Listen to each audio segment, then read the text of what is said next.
Comment le stoïcisme peut vous aider à devenir sobre, et à le rester? Nous sommes tous des esclaves, dit Sénèque. Montrez-moi quelqu'un qui ne soit pas esclave. Beaucoup d'entre nous, même si nous sommes puissants, même si nous sommes riches, même si nous sommes célèbres, nous sommes dépendants de quelque chose. Peut-être que vous ne pouvez pas commencer votre matinée sans un café, une cigarette ou une boisson, ou peut-être que vous ne pouvez pas aller au lit sans faire ces choses ou d'autres choses, n'est-ce pas?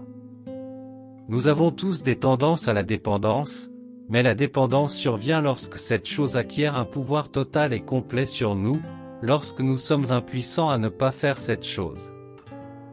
Dans la vidéo d'aujourd'hui, nous allons parler de ce que les stoïciens nous enseignent sur la sobriété, la discipline, l'abstinence, le maintien de l'abstinence, le contrôle de soi, la lutte contre ces dépendances intemporelles et très humaines, et ce que le stoïcisme peut nous apprendre sur ce chemin quotidien. Les gens pensent que pour les séances de désintoxication il y a une pilule qu'ils vous donnent, et que soudainement tout disparaît. Vous allez en cure de désintoxication, vous en sortez et tout va bien. C'est une plongée en profondeur dans les raisons qui nous poussent à faire les choix que nous faisons et qui nous poussent à l'autodestruction. Une fois que vous avez commencé à mieux comprendre ce qui vous déclenche dans ce voyage, la réponse à ce genre d'insécurité est la discipline, et c'est une structure. Le thème le plus important pour moi est que, faute d'un meilleur mot, la discipline est le destin. C'est ce qui permet de sortir des turbulences de la vie. Si quelqu'un a déjà suivi une thérapie physique ou la rééducation après une blessure, vous avez l'impression que l'on va s'occuper de moi. Vous allez vous faire masser ou recevoir tel ou tel traitement ou médicament. Mais en réalité, vous serez face à un travail à faire par vous-même. Et c'est la même chose, je pense, pour les autres formes de rééducation.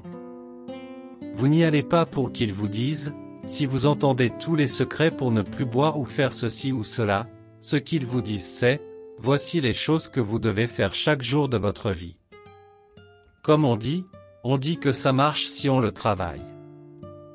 Si vous faites ce travail, vous resterez sobre. Si vous ne faites pas ce travail, vous ne le serez pas. Et c'est un travail vraiment, vraiment difficile. C'est comme le travail le plus difficile parce qu'il s'agit de soi-même et qu'il faut aller à l'encontre d'habitudes, de pratiques ou d'hypothèses que l'on a eues toute sa vie.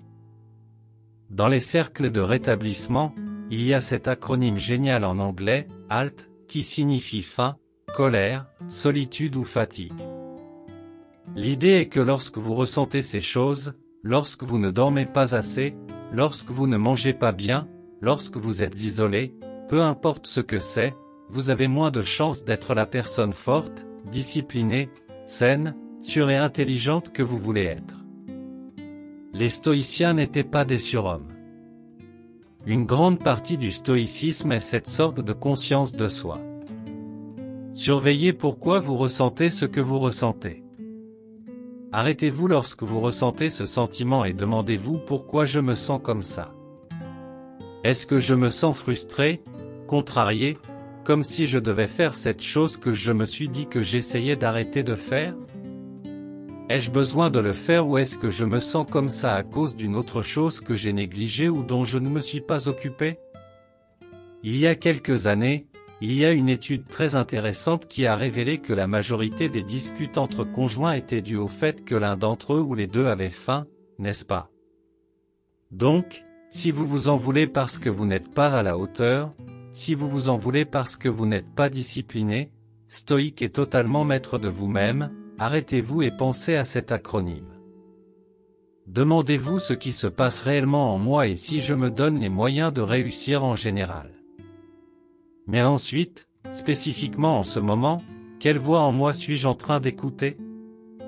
Quel est le contexte dans lequel j'envisage ceci ou pense ceci ou réagis ainsi? Sénèque dit que la philosophie n'enlève pas le sentiment naturel. Vous savez, peu importe le nombre de livres que vous avez lus, peu importe à quel point vous êtes imprégné de stoïcisme.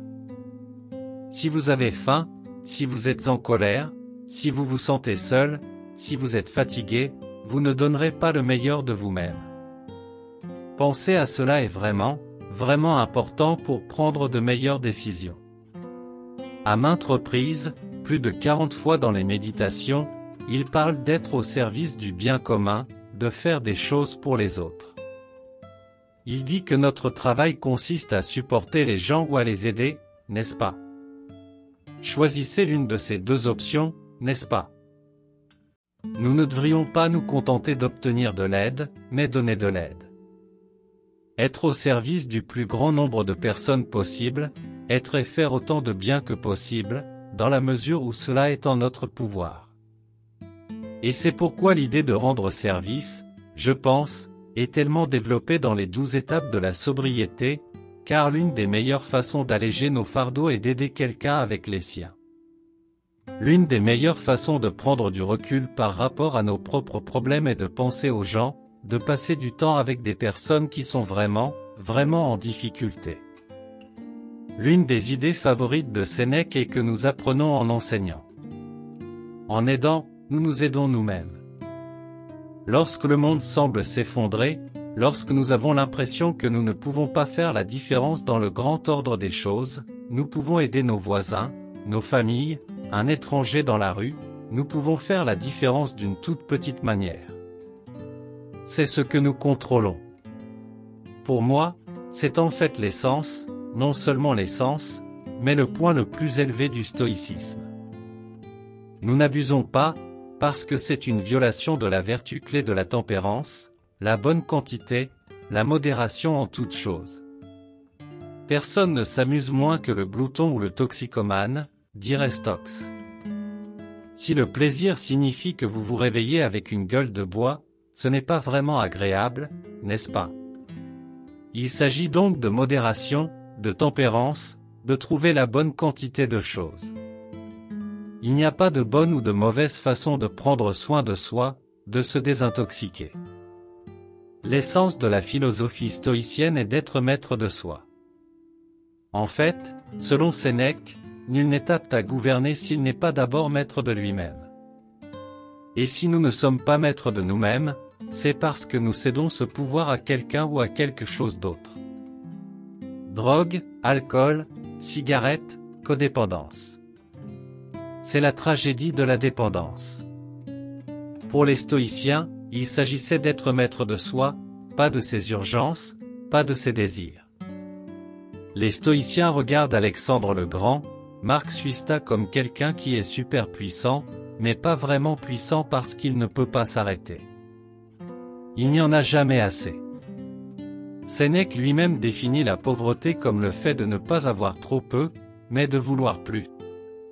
La raison pour laquelle nous luttons contre nos dépendances, la raison pour laquelle nous essayons d'être abstinents, la raison pour laquelle nous pratiquons la discipline, c'est pour pouvoir être de bons parents, de bons leaders, de bons patrons.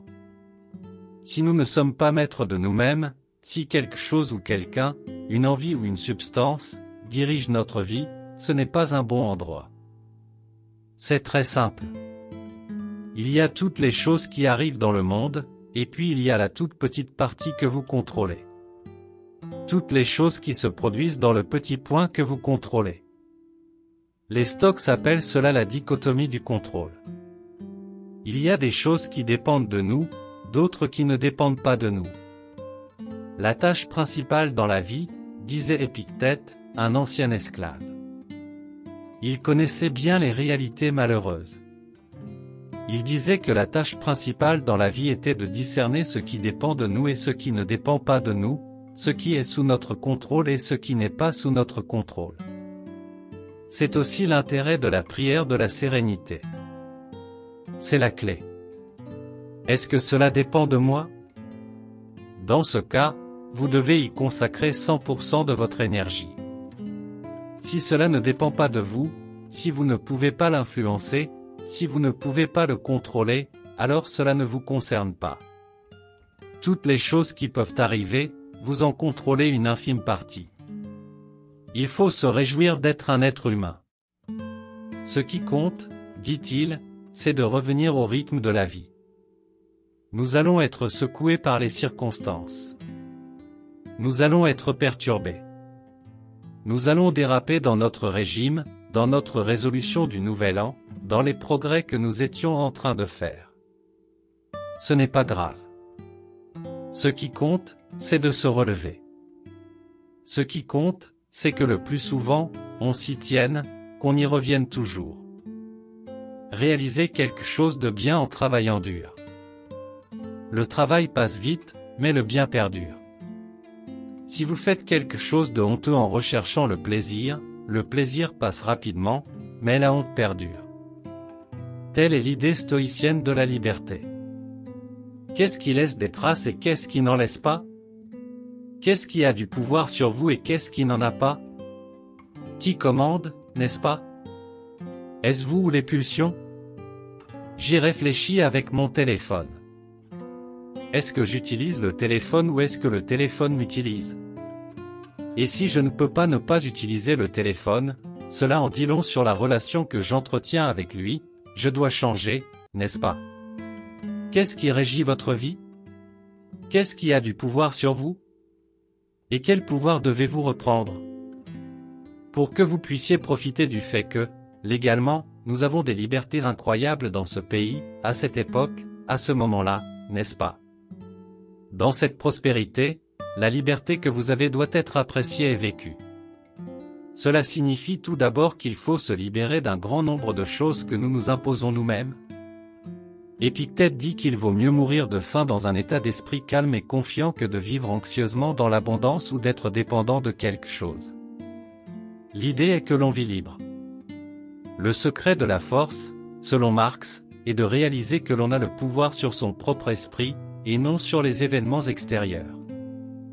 Lorsque vous réalisez que vous n'avez aucun contrôle sur ce que font les autres, que vous n'avez aucun contrôle sur ce qui se passe dans le monde, que vous n'avez aucun contrôle sur le temps qu'il fait, que vous n'avez même pas vraiment de contrôle sur les résultats de vos propres actions, tout ce que vous contrôlez, c'est ce que vous faites, ce que vous dites, la façon dont vous réagissez aux choses.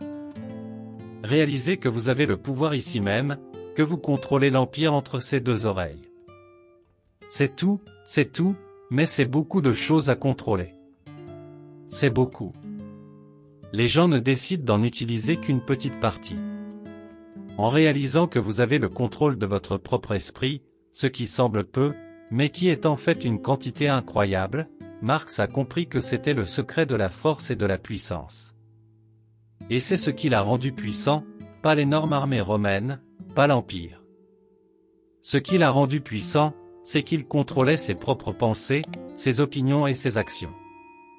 J'espère que vous avez aimé cette vidéo, j'espère que vous vous abonnez.